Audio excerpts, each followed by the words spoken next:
I'm not going to talk about Anodot, which is a startup. I'm just going to talk about some of the work that we do at Anodot, which is discovering real-time anomalies in time series signals. And my subtitle is on ducks and other anomalies, and you'll see why in a few minutes. So what are anomalies? First of all, anomalies are everywhere, right? We see them in all sorts of places. The definition of anomaly is there. Anything that deviates from what's normal or common or a rule. And you have anomalies in nature. It could be tigers that look very strange. It could be, with people. And I think that bride is an anomaly for most people. I guess it's hard to see because she's dark. There is even an anomaly I saw a few days ago that my kids really liked. It's a video anomaly. So let's see if you can actually detect the anomaly. It's very hard to see. Just pay attention.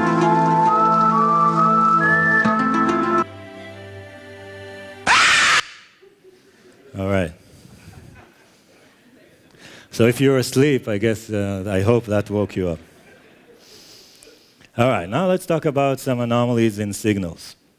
So we're dealing with time series signals, and in fact, we're looking at a lot of data that organizations, web services, and all sorts of high-tech companies collect about what they're doing.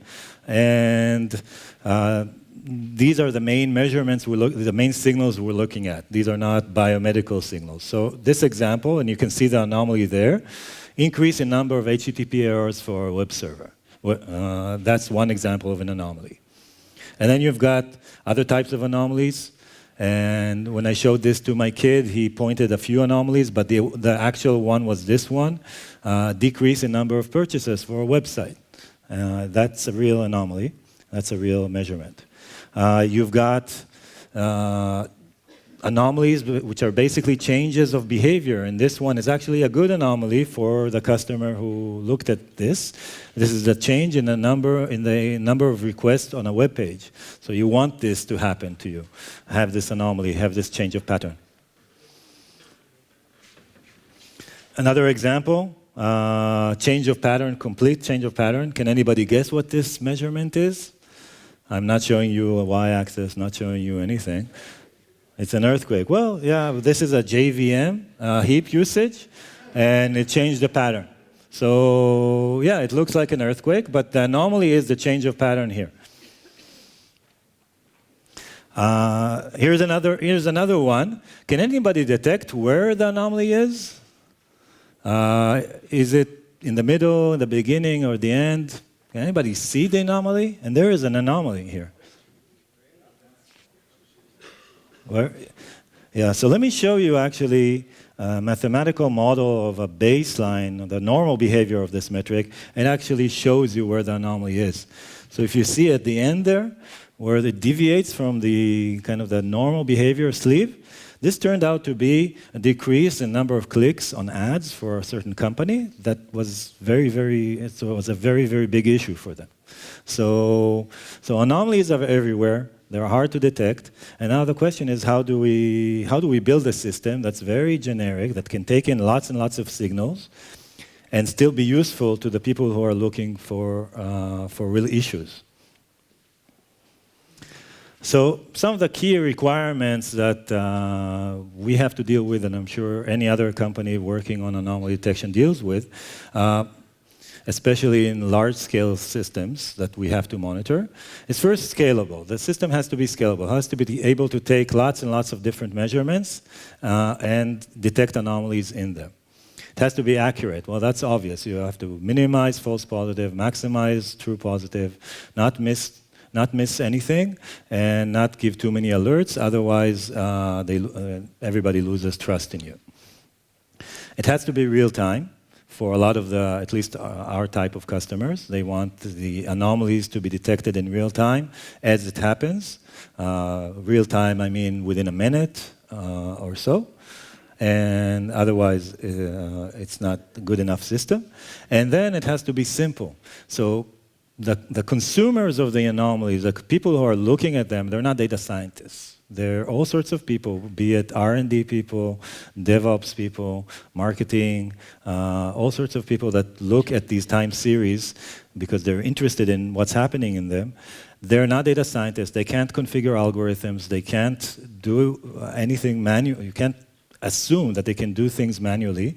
Plus, we're working with large scale. There are lots and lots of signals. Nobody can actually go in and configure things manually. So any service that does this has to be as hands-free as possible. Any algorithms that are developed have to auto-tune themselves. They have to work automatically without any intervention and still meet the accuracy requirement and all the other requirements that we have. So that's the challenge that we have to face, and I'll discuss a bit about the components of at least what we built in an anomaly detection system. So the first part is the kind of the obvious part. Every signal has a normal behavior, and we have to learn it. We have to develop algorithms that learn the normal behavior of each signal, and basically deviations from that normal behavior is an anomaly.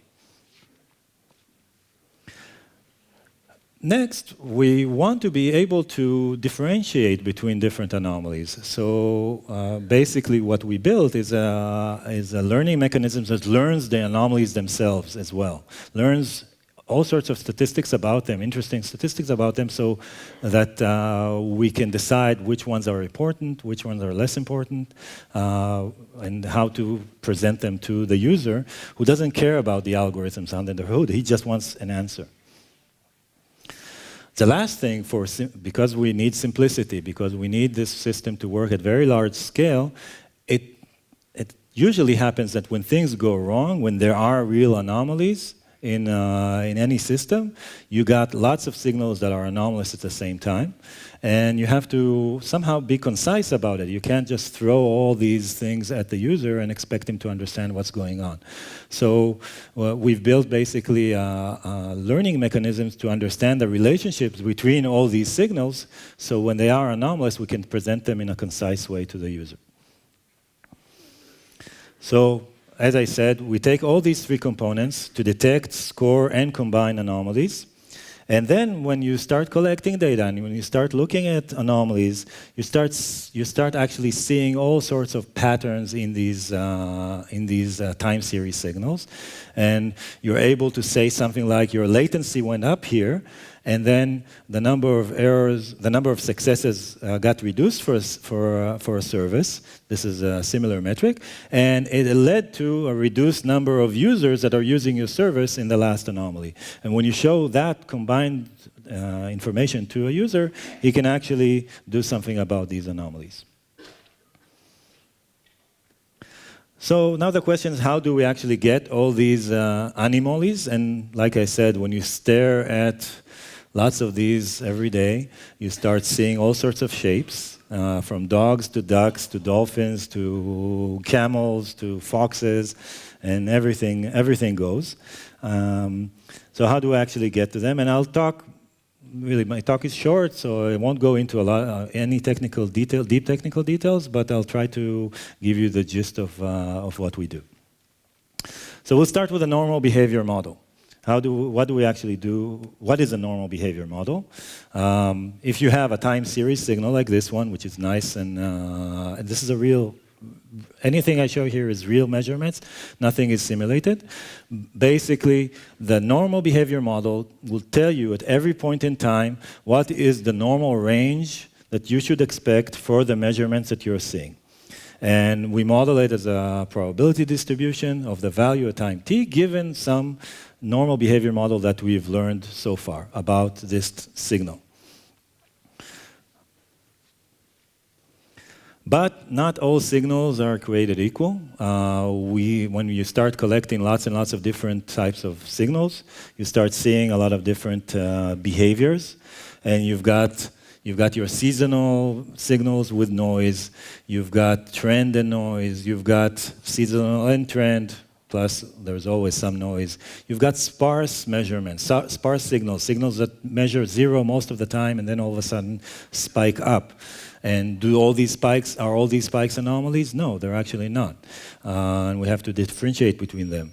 We have signals that are actually discrete. They're measuring only a few separate things. You've got signals that are stepwise, so they tend to be constant for a while, and then they change their values, and they stay constant for a while. So all these signals you have to handle, and there are many more types, and when you start collecting millions of these, you actually see all sorts of crazy things. And you have to fit, basically, you have to first understand them, and classify them, and then fit the right distribution to them and the right algorithm that will learn the normal behavior for each one of these types. So basically, we've built a classification, and you have to do it without any manual intervention. Nobody can actually go and tell you, oh, this is this type, this is that type.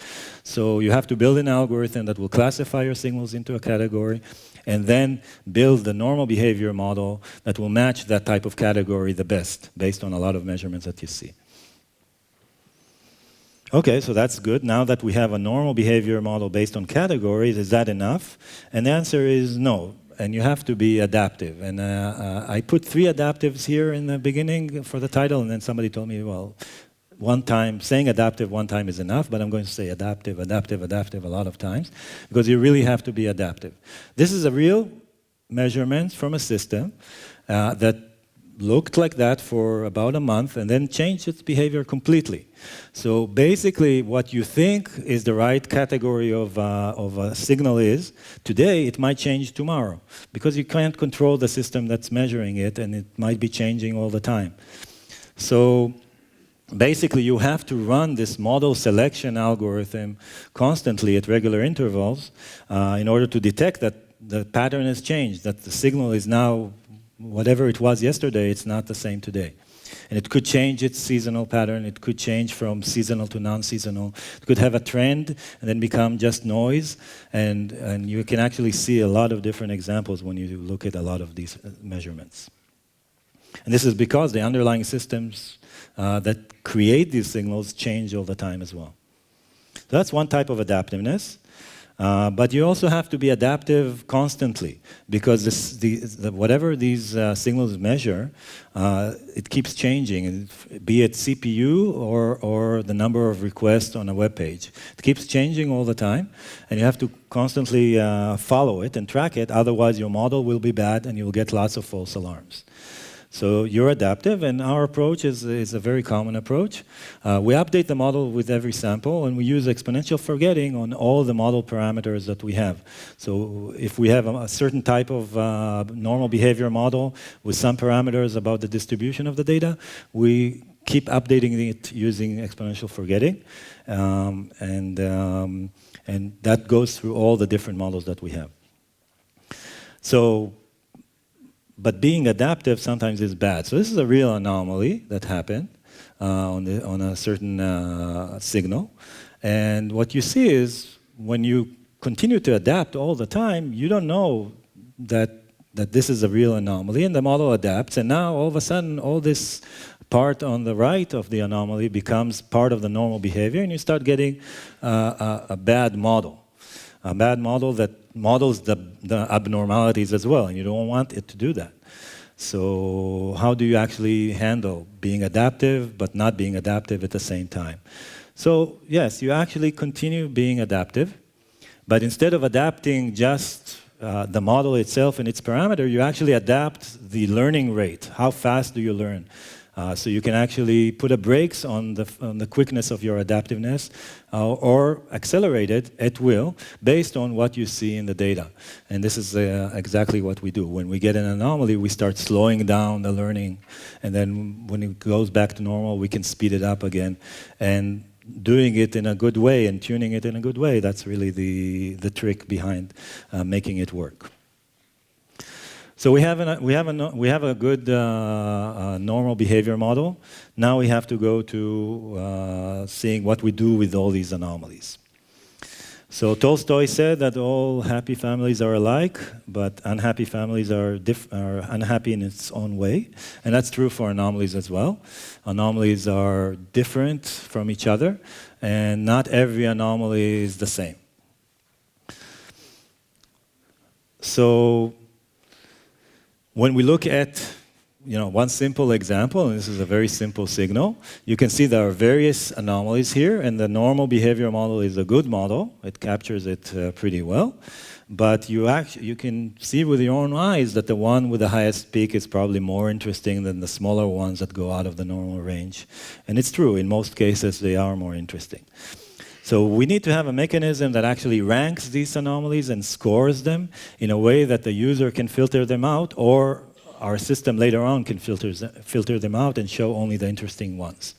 So basically what we build is an abnormal behavior model, a model that learns the probability of an anomaly being significant given all sorts of parameters around it, like how long has it been going on, how long has the anomaly been around, how deviant it is from the normal range. And there are other factors that go into play when looking at these scores. But these are the two main ones. So let me talk about them. Looking at the duration of anomalies, so duration-based anomaly scoring, basically we learn a probability model, and we have to fit a good distribution for that model as well, that looks at the anomaly duration and outputs a probability that of the significance of this anomaly, given all the anomalies that I saw before, given the duration of all anomalies that I saw before. So if I see something very short, if I see something very short and all the anomalies before are very short as well, the significance of this anomaly is probably lower in terms of its duration. But if it lasts longer than most anomalies that I've seen before, then its significance is probably higher. So you have to learn these type of models as well. When we talk about deviation, it's very similar. Again, we look at the deviation of the measurement of the value in this anomaly and compare it to all other anomalies that we've seen before to get a probability model of the deviation value given the deviation model. And here we look not just at how deviant it is from the actual baseline at that time, but how is it compared to the range of the signal. For example, if I'm measuring something that is bounded, like CPU utilization, that is bounded between 0 and 100, then knowing that range can actually help you how significant this anomaly is. So now that we have an abnormal model, a normal model, we can talk about grouping anomalies, and they're actually, we can have a separate talk about this because there are a lot of different algorithms that go into play here. But the idea here is to actually look at all these signals and see whether they're related to each other, both at normal times, abnormal times, based on all sorts of metadata that we have about them. So we can combine them and create this map, this huge graph that actually tells you who is related to whom without the user ever having to manually insert any type of information about it. And that's useful for grouping anomalies, and that could be useful for a lot of other things as well that could be done with these measurements. So I'm very short on time, so I'm almost done. I'm sure you're interested how we actually do this at large scale, because I talked about scalability as being a very important feature. So this is actually our high-level architecture at Anodot, and I'm sure it's not very different from a lot of companies that are doing real-time analytics as well. We have our customers sending data to our cloud environment, and then we have our main component, which does at every sample that comes in, it does the baseline learning and the adaptation and detecting of whether a sample is abnormal or not abnormal. Then it sends it to an event queue, and we use Kafka, if you're familiar with Kafka, to actually handle the event queue. And then we have another component that groups the anomalies together based on the signal correlation map that we compute before. All of that gets sent, and we use Elasticsearch to index our anomalies. And a lot of the offline learning, like learning the category of the metric, the statistics about the abnormal model, the correlations themselves, we run offline on a daily job using Hadoop and Hive. And as you can see, we use AWS, and our main storage is, our real-time storage is Cassandra, and S3 for files. So that's our architecture, and that actually lets us scale out to any number of metrics, and we can get to millions and tens of millions and hundreds of millions very easily by scaling out each one of these components. So this is the last slide, and I wanted to tell you about what the key takeaway from this talk should be, and that should wake you up for the next talk. Oops. So just remember, all anomalies are same, but different. So thank you very much, and I'll take your questions.